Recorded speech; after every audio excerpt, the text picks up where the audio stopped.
Şimdi hiç test mes yapmadım. Sesim de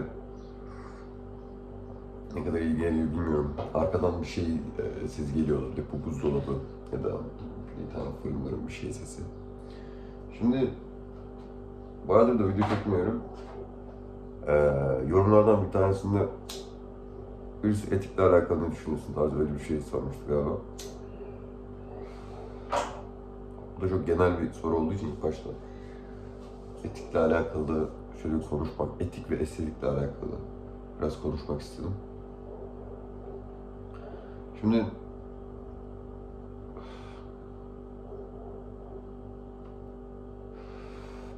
etik deyince yine insanlar aslında çok genel bir şey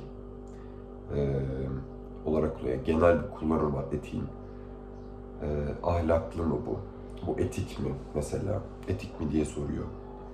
Ama şimdi bunun şeydeki, bu arada hani bunları da tamamen işte ne bileyim birkaç senedir okuduğum, ettiğim ya da dinlediğim şeylerden topladığım şekilde şu an anlatıyorum. Yani öyle sabah uyandım aklıma geldi. Hadi yapayım dedim. Daha doğrusu motivasyonumu buldum yani o yüzden yapıyorum. Bu ahlaklı mı, bu etik mi diye sürekli bir insanlar konuşuyor. Bu etik değil yaptığın, şu yaptığın hiç ahlaklı değil. Neye göre? Anladınız mı? Yani biz bugün aslında birazcık ona bakacağız. İnsanların bu söylediğim ahlaklı olma, etik olma konusu. Bir de birazcık estetikle alakalı bir şey belki konuşmak isterim. Ufak hani çok estetiğin okumasını yapmamama rağmen genel hatlarıyla böyle yani etik ve estetik nedir tarzında e, bir şeyi konuşmak istersek genel hatlarıyla etik aslında malı meli yani normatif e, ifadeleri içeren yani o ifadelerin kaynağını bulmayı amaçlayan onun türünü ve temellendirilmesini yapmaya çalışan felsefedeki bir işte alan diye düşünebilirsin. Yani neyi yapmalıyız? İyi olan nedir? İşte kötü olan nedir? Moral olan nedir? Yani ahlaklı olan nedir? Ahlaksız olan nedir? Ahlaklıdan kastı da işte malı meli dediğimiz şeyler yani birisinin yapmasının diğerinden farklı olduğu, farklı bir pozisyonda olduğu ve değerlerle alakalı bir mevzu. Yani e, bu tamamen kişilerin tümelde tuttuğu bir takım değerlerin işte eylemlerine yansıması gibi bir şey açıklayabilecek olursak. Şimdi etik bu, estetik ne peki? Estetik de aslında güzel olan. Yani tamam iyi, kötüyü anlamaya çalıştık işte normatif olarak iyi veya kötü nedir onu anlamaya çalıştık fakat güzel olan ne o zaman? Yani güzel olanla çirkin olan arasındaki fark ne? Estetik de birazcık işte buna bakıyor. İşte Kant mesela, Kant'ın estetik anlayışı ya da diğer Platon'un estetik anlayışı yani felsefecilerin çoğunun bir estetik anlayışı aynı zamanda bir genellikle de bir etik anlayışı oluyor. Şimdi ilk başta etikten devam etmek istiyorum ama bugün hani böyle sanki çok ders kitabında ve zaten herhangi bir şeyden şu anda aratabiliyorsunuz.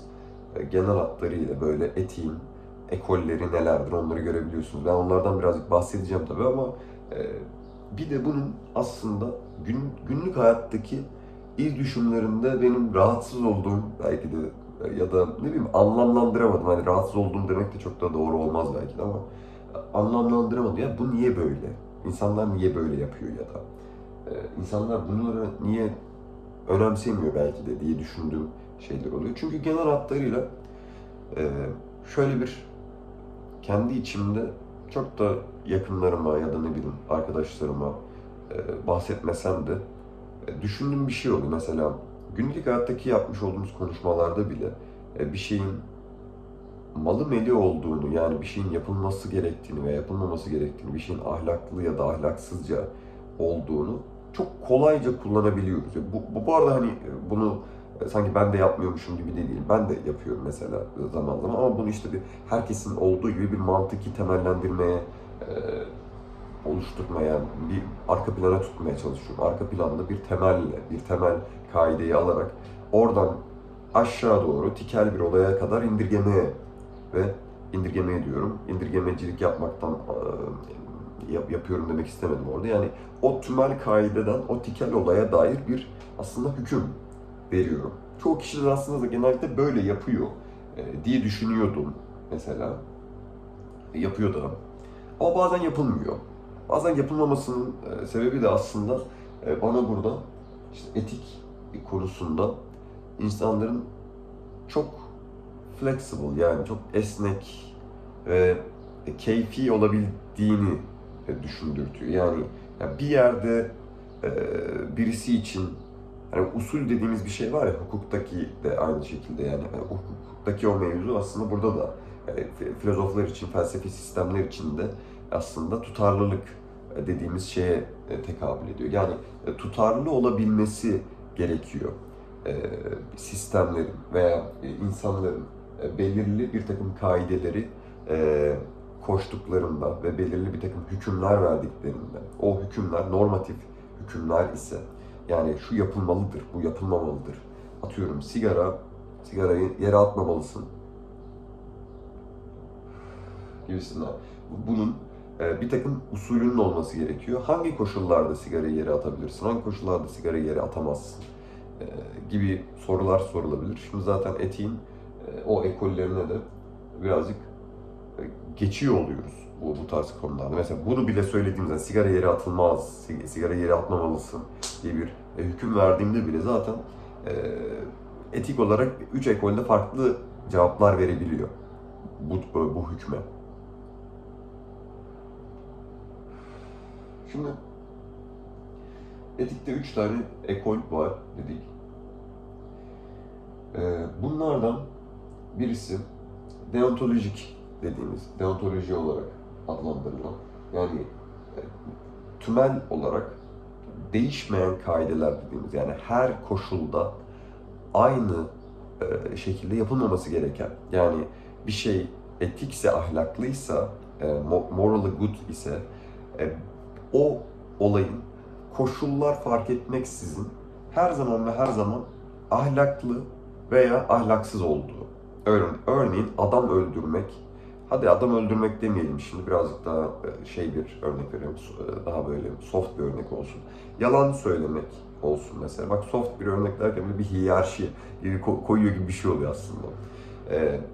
Yalan söylemek her koşulda yalan ve her koşulda ahlaksızca diye bir kaidemiz olsun.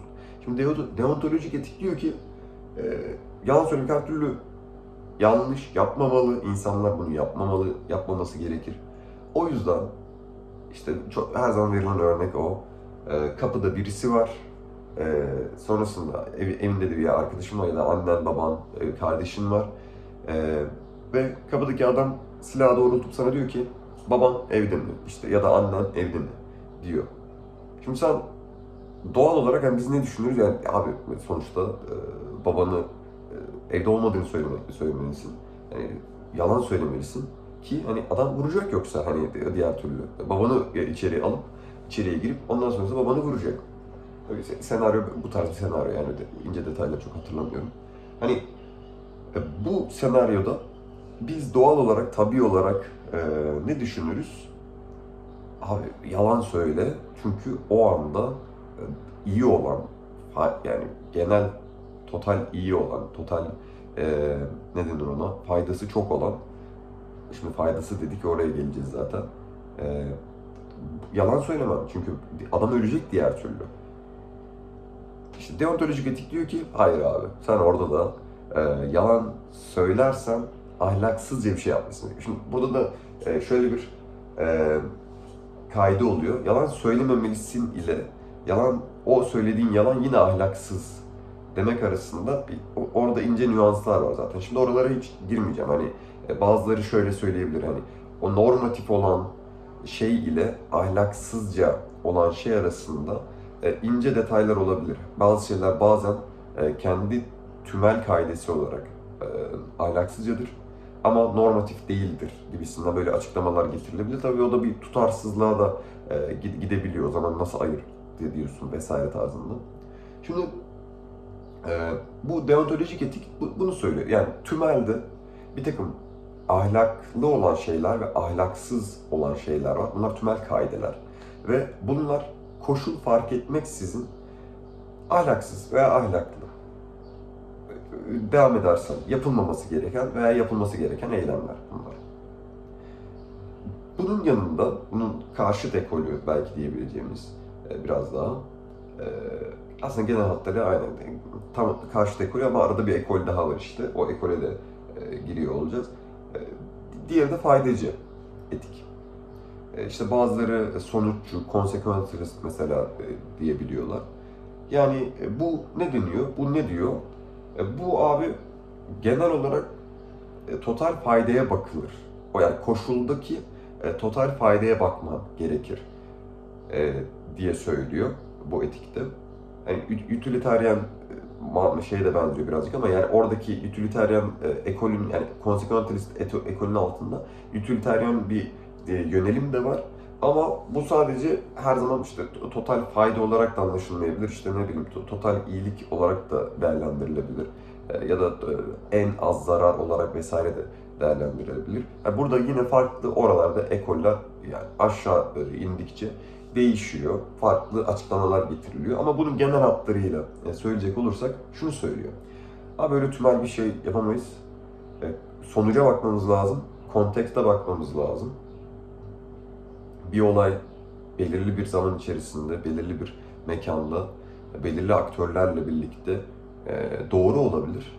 Ama belirli bir zaman içerisinde ve belirli bağlamda ve aktörlerle yanlış olabilir. Bu tamamen o olayın sonucuna, sonuçsal output'una bağlı olduğunu söylüyorlar.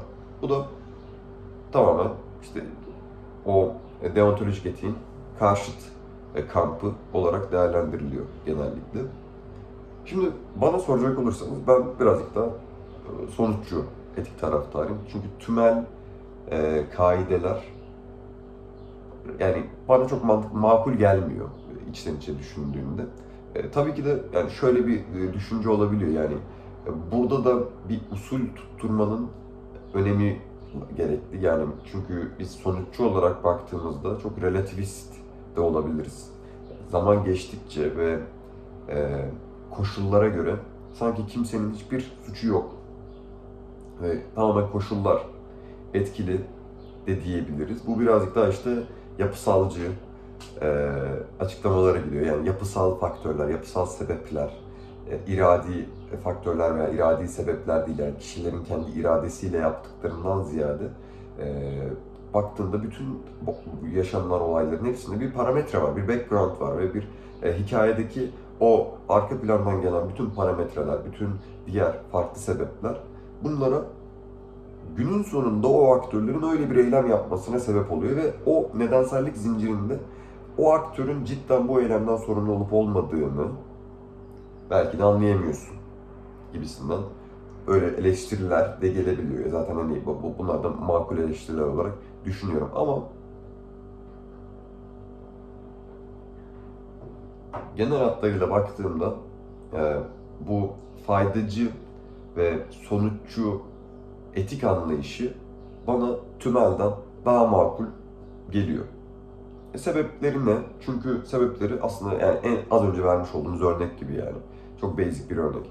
Yani ben evdeyim, atıyorum kardeşim var, eşim var ya da aile bireylerim var, yakın arkadaşlarım var. Birisi geliyor ve bana diyor ki kapıyı çalıp evde kim var? İşte sevgilim burada mı, eşin burada mı ya da kardeşin burada mı? Silah doğrultuyor. Ben o var diyemem yani. Yani bu aslında birazcık da pratik bir, pragmatik bir şey de götürüyor. Neye götürüyor? İçgüdüsel bir şey de götürüyor yani. Kim orada? Ya ben şu an deontolojik etiğe kabul ettiğim için yalan söylememem gerekiyor. Diyebilir ki diye insan düşünüyor açıkçası. Hatta bu bana birazcık şey de gibi geliyor.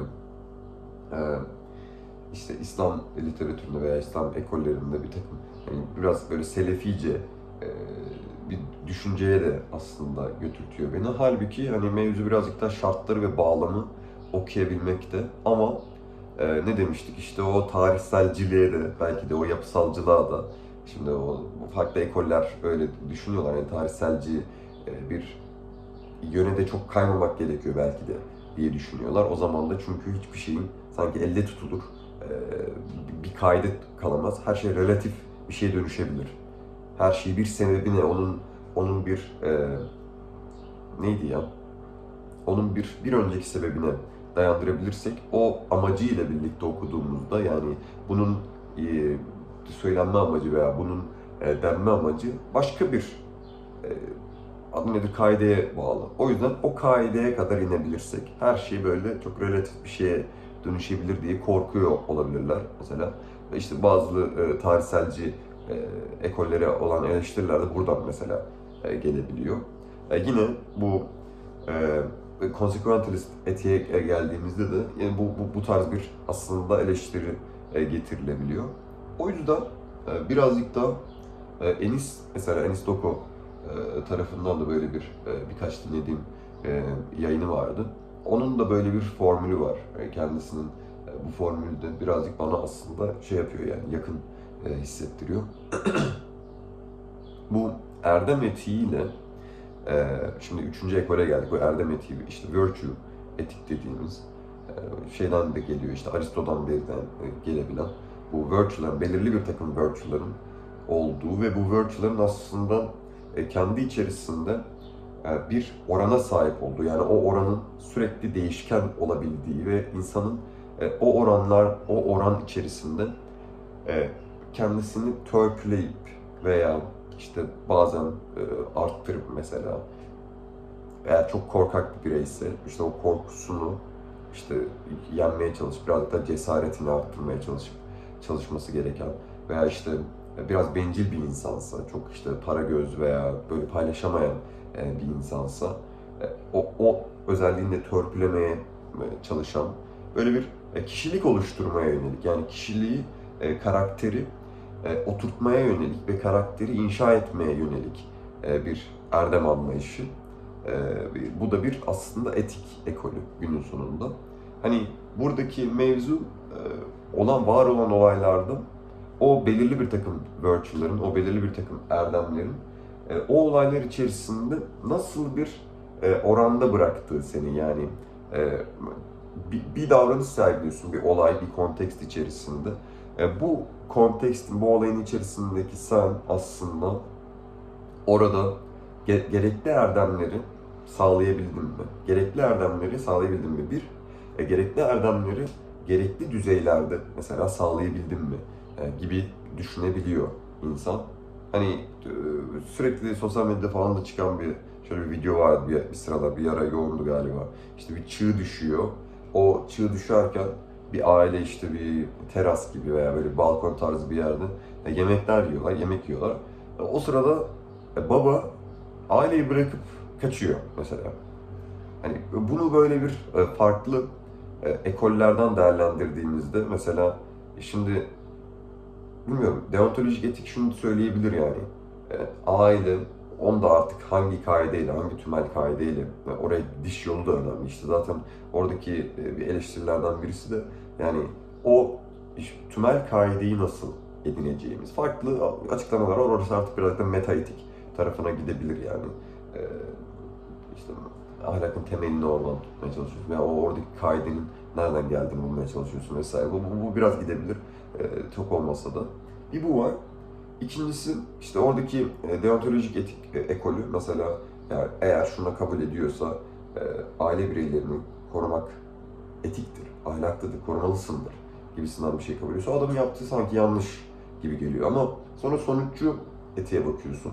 Sonuççu etikte eğer daha çok böyle utilitarian ve işte bireyselci bir taraftan yaklaşıyorsa, o zaman da ya tamamen kendisinin faydasının maksimum olduğu ve belki de yaşarsa, çünkü eğer orada korumaya çalışırsa büyük bir risk ve eğer birlikte de ölebilirler. Birlikte ölebildikleri için artık bir şey de maksimize edemeyecek. Yani iyi bir sonuç da çıkartamayacak ilerleyen hayatında. O yüzden kendisini kurtarması onun için en iyi sonuç veya en iyi fayda gibi de söyleyebilir.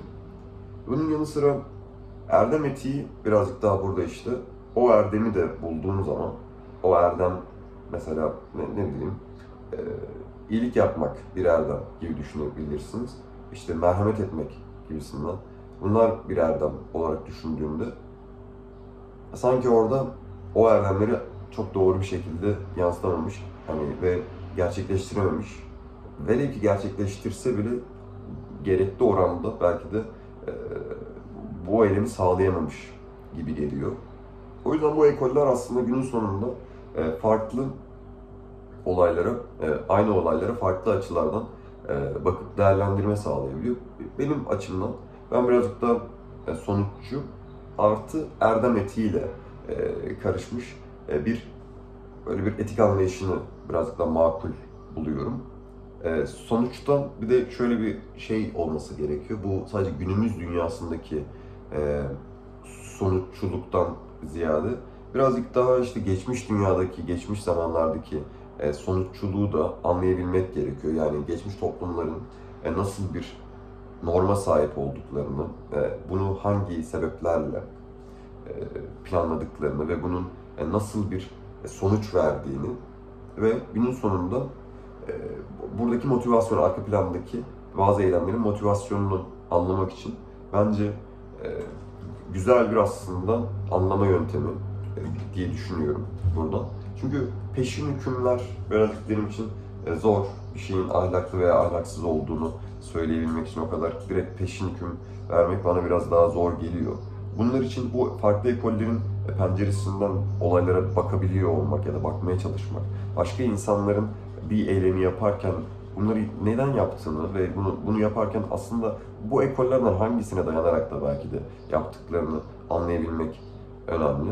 Çünkü hani bütün bu mevzudan sonra aslında bunun etikteki o olayların işte neyin ahlaklı neyin ahlaksız olduğunu birazcık daha tikel olaylarda konuşabiliyor olmak zor geliyor. Hani çünkü her tikel olayda farklı bir şey düşünebiliyorsun ama orada o tikel olaya yaklaşım biçimi aslında bu ekollerde saklı diye düşünüyorum. Çünkü arkadaşlarınla oturuyorsun ya da birileriyle oturuyorsun. Ee, Bir olaya karşı bu gayet normal ve bunu yapılabilir gibi düşünüyorlar. Bunu hangi pencereden bakıp yani söylediğini de aslında o ekolleri bildiğin zaman birazcık daha farkında oluyorsun. Ya tamam bunun arka planında belki de bilmese bile bilmiyor olmasına rağmen arka planında bu çok sonuççu bir arkadaş. Sonuççu bakıyor mevzuya. Belki de etik ekollerini bilmiyor böyle sıralı bir şekilde. Zaten bilmesine de gerek yok. Bunlar çok akli şeyler bana soracak olursanız. Yani bu insanlar kendi kendine düşündüğünce zaten çıkabilen şeyler.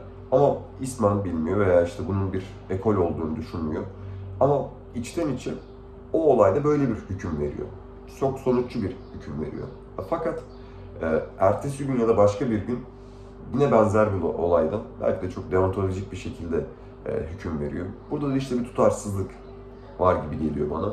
Bu tutarsızlığı ben önemsiyorum. Neden önemsiyorum? Çünkü gündelik hayatımızda aslında yani sürekli bir çelişki içerisinde kalıyoruz.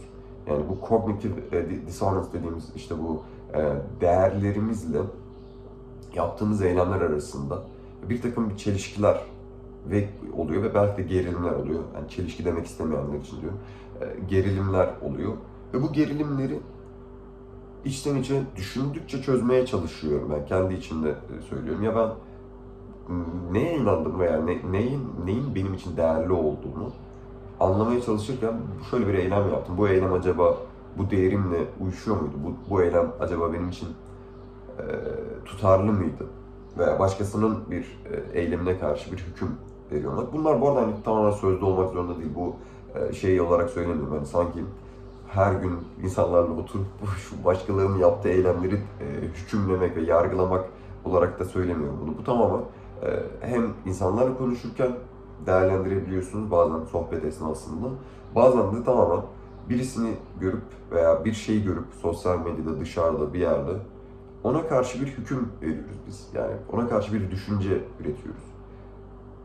Bu düşünceler paylaşılmasa bile, yani biz bunu paylaşmasak bile bizim içimizde var oluyor ve bunu generate ettiğimiz, yani bunu ürettiğimiz esnalarda bir takım değerler bizi etkiliyor.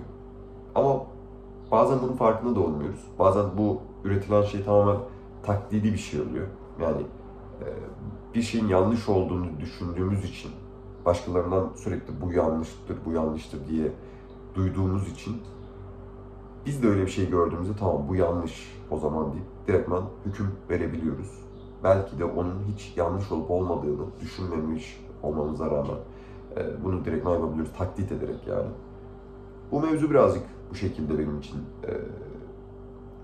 sürekli böyle kafamı kurcalayan, hala da devam eden, hala da tam olarak bir cevap veremediğim ama işte dediğim gibi erdem etiğiyle ve sonuççu etik arasında bir yerlerde ikisini birlikte kullanmaya çalışarak bir şeyler düşündüğüm en azından veya kendimi anlamlandırmaya veya çevremi anlamlandırmaya çalıştığım bir mevzu. Estetik konusu, estetik konusuna ayrı bir video da yapabilirim aslında. Biraz vakit geçmiş ama estetik konusu da günün sonunda bunun için benim için burada anlattığım şeylere çok benziyor. Yani işte objektif bir estetik ile estetiğin subjektif olması arasında bir gerilim yine bana soracak olursanız yani estetik konusu. İşte Kant'a gidecek olursak yani estetik her zaman var olan tümel bir objektif bir şeydir. Objektif bir estetik vardır her zaman. Yani güzelliğin bir objektifliği vardır. Bunu şey için söyleyebilirsiniz, insanların görünüşü için söyleyebilirsiniz, bir arabanın görünüşü için söyleyebilirsiniz. Ama bana mesela yine burada günün sonunda çok makul gelmiyor bu. Estetiğin, bunun birkaç tane şeyim var açıkçası, eleştirim var farklı yönlerden. Birincisi, şöyle bir tane sigara yakayım. Objektif estetiği nasıl tespit ediyoruz? Objektif bir güzelliği nasıl tespit edebiliriz? Pragmatik olarak tespit edemeyiz. Yani burada bunu söyledikten sonra pragmatik olarak bunu tespit edemeyeceğimiz için yani çok imkansız değil bu arada hani ama genel hatlarıyla objektif demek her şey, her yerden bağımsız olarak objede olan yani nesnede olan nesnenin kendi içerisinden olan bir şey. Ama bu güzellik dediğimiz şey zaten birinin onu algılamasıyla ortaya çıkan ve birinin onu algıladıktan sonra bunu ekspres etmesiyle ortaya çıkan bir şey olduğundan insanların her birine sorup o insanların hepsinden aynı cevabı alabiliyor olmak imkansız gibi benim için. %100 imkansız değil tabii ki de ama çok zor. Nasıl? Şimdiye kadar ölmüş ve bundan sonra devam edecek bütün insanların tek bir estetik anlayışı çok makul gelmiyor yani günün sonunda. Ama Kant zaten bunu Tanrı'ya birazcık daha temellendirdiği için, yani Tanrı'ya bağladığı için, Tanrı'nın sanatının işte doğa olduğunu, dünya olduğunu veya bu evren olduğunu ve işte insanın da sanatının bu bildiğimiz sanatlar işte sanat alanlar olarak düşünürsünüz, resim, müzik gibisinden bunlar olduğunu ve bunun sanatçı olduğunu ve bu sanatçılığın genius'lıkla bağdaştığını, yani bir kişinin genius olması onun içerisine verilen bir özellik. Onun içerisinde olan bir özellik ama kimin genius olduğunu tespit etmek çok da kolay değil. Yani yok aslında, öyle bir tespit yöntemi yok. Bu birazcık işte bana geçmiş aristokrasiyle bağlantılı ve işte bir takım toplum içerisindeki hiyerarşik yapılanmayla alakalı gibi geliyor ve hani bu bana çok da makul gelmiyor. Yani zaten kategorize edebiliyorsan, kategorize ettiğin şeyleri hiyerarşik olarak da ayırt edebiliyor oluyorsun birazcık. Yani kategorize etmeye başladığın zamandan bahsediyorum. Kant da aslında bir nebze bence bu şekilde değerlendiriyor ve bu şekilde bakıyor ki zaten Kant deontolojik etikten yararlanıyor. Yani ona göre ahlak da objektif, yani nesnel bir ahlak var ama bu ahlak, nesnel ahlak hepsinin tümel kaideleri var, bilebiliriz bu tümel kaideleri ve bu tümel kaideler işte her zaman her koşulda doğru ya da yanlış olabiliyor.